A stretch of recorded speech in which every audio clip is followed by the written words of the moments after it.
And the more you add to it and the more you keep it a living document, it's going to make your batch content creation process so much simpler.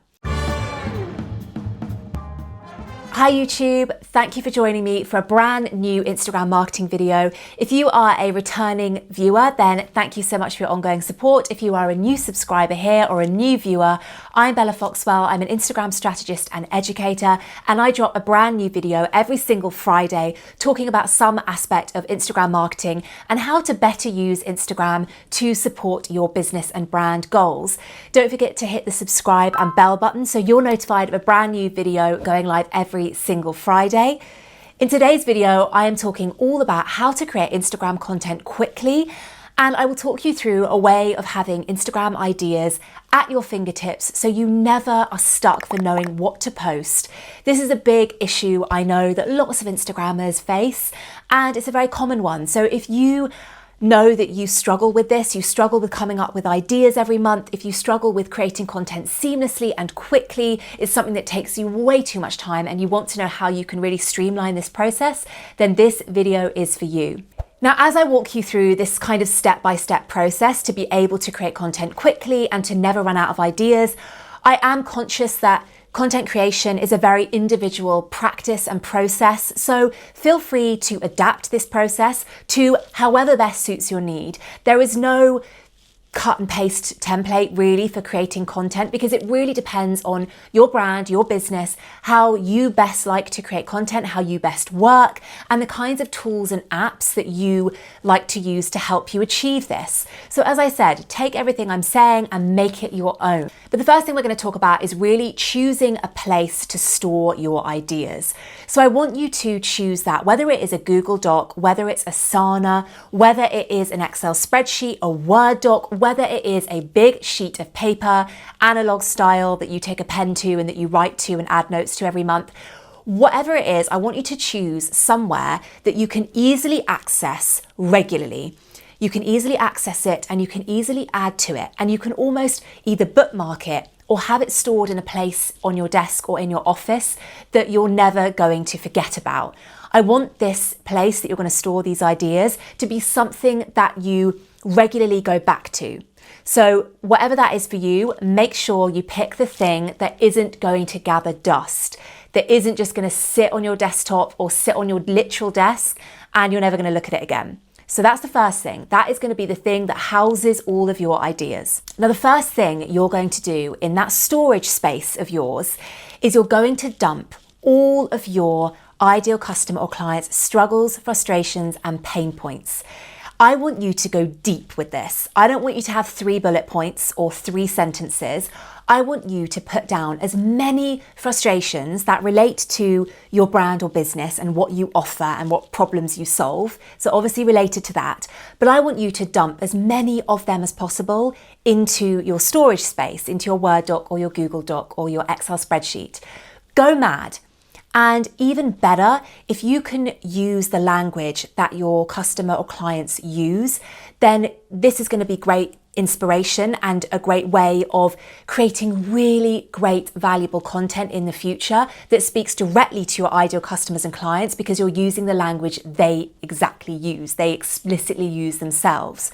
So put down as many ideas as you can. As I said, if you have experience working with customers or clients, then use the conversations that you've had on calls, use the information you've had from feedback surveys or testimonials where you can really pull out the struggles that they had initially and obviously then how you fixed them, but really drill deep into the problems they had before they started working with you or before they bought your product.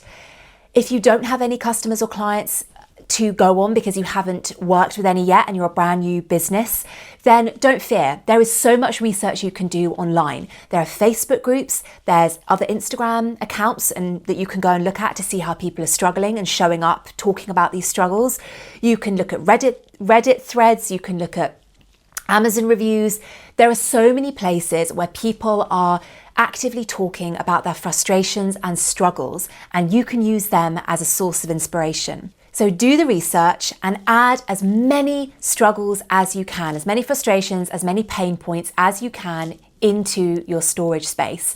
The reason being is that this is going to be the most valuable source of ideas you ever have, because you are going to be able to create loads of content that answers these struggles.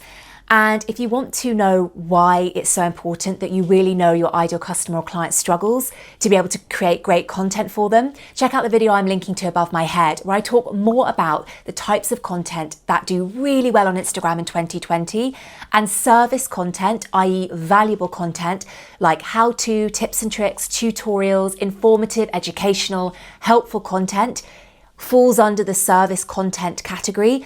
And it's so shareable, it's so savable, people reference it for later. So this is where that source of information is going to come from for you to be able to create that service value-driven content. So start with that. Now you're going to choose your content pillars or your content themes or your content categories, whatever you want to call them. These are going to be the topics that you talk about regularly on your Instagram, via your captions and also via your Instagram stories and IGTV and any other way that you're showing up on Instagram. So what are the topics you're going to talk about on a regular basis that you can cycle through every month? So some examples of pillars that you might want to feature include you talking about yourself, talking about behind the scenes, taking people behind the scenes and your process, a day in the life, featuring client or customer testimonials, inspiring your ideal customers or clients, sharing inspirational content, and sharing education, sharing that value-driven content. So depending on your brand or business, you will know what content pillars or themes or categories make the most sense for you. The next step is to flesh those out. So in your storage space, whether it's a Google Doc or a Word doc or a piece of paper, you've put those content categories or pillars down. You've made a list of them. Now, the next thing to do is to flesh them out. So for example, if you're going to talk about you, which I really recommend that you do because personal branding is a huge part of building relationships on Instagram and having success on Instagram in 2020. So the things you might talk about under the you content pillar might be the challenges you faced as a business owner, the lessons you've learned, your biggest achievements, how you made your first $1,000, £1,000, the biggest mistakes that you will never ever make again, the person that inspires you the most, what you love most about your job. The list goes on. And I want you to keep adding to the list beneath every single content type. So make a list under each pillar, category, theme, whatever you're calling them, and just keep adding ideas, as many as you can. You don't need to flesh them out beyond that, beyond like a bullet point, a few words under each, but go for it. Add as many ideas as you can. The next step is to think about the best imagery you can use that represents your content pillars. I'm going to call them content pillars for the sake of this, but whatever you've called them, you know what I mean.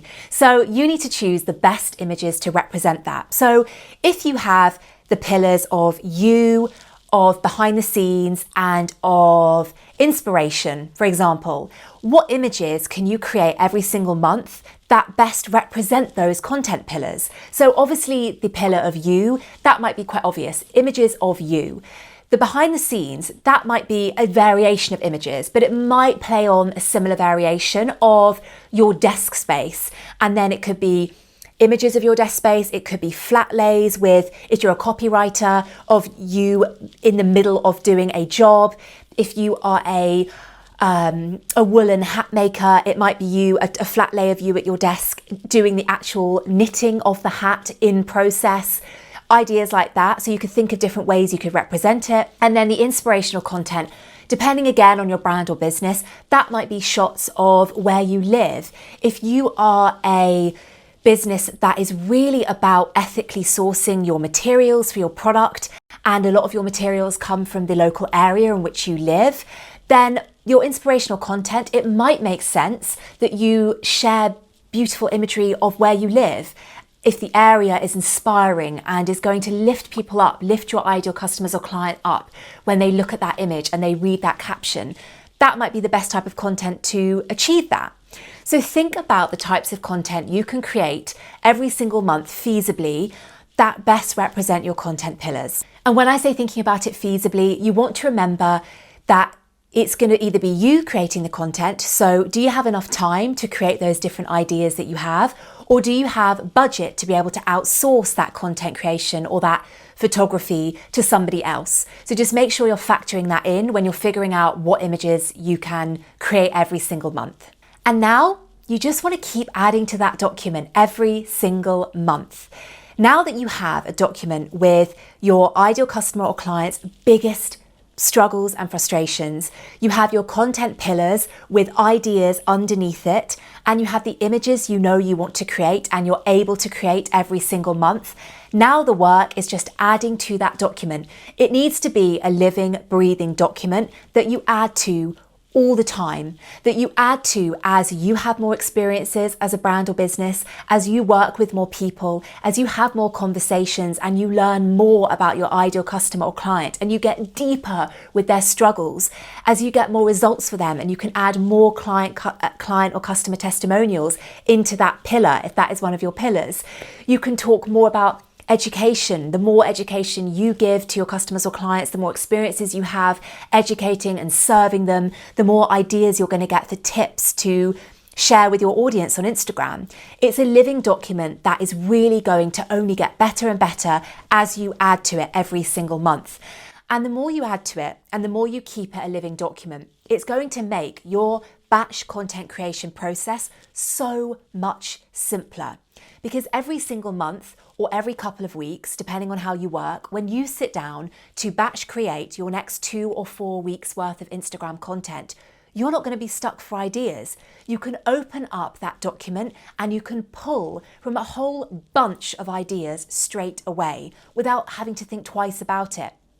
So that is the benefit of following this process and having a living document that you add to all the time.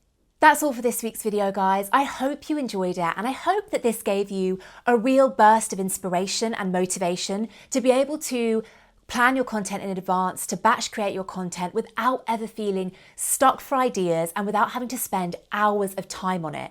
It does take a bit of a time investment just to keep that kind of ongoing dropping ideas in as and when necessary. But if you can do that a little and often over the months, just as you work with more people, as you get more ideas, dropping them in a bullet point or two into that document, whenever you sit down to create your next batch worth of content, it's going to be so much easier for you.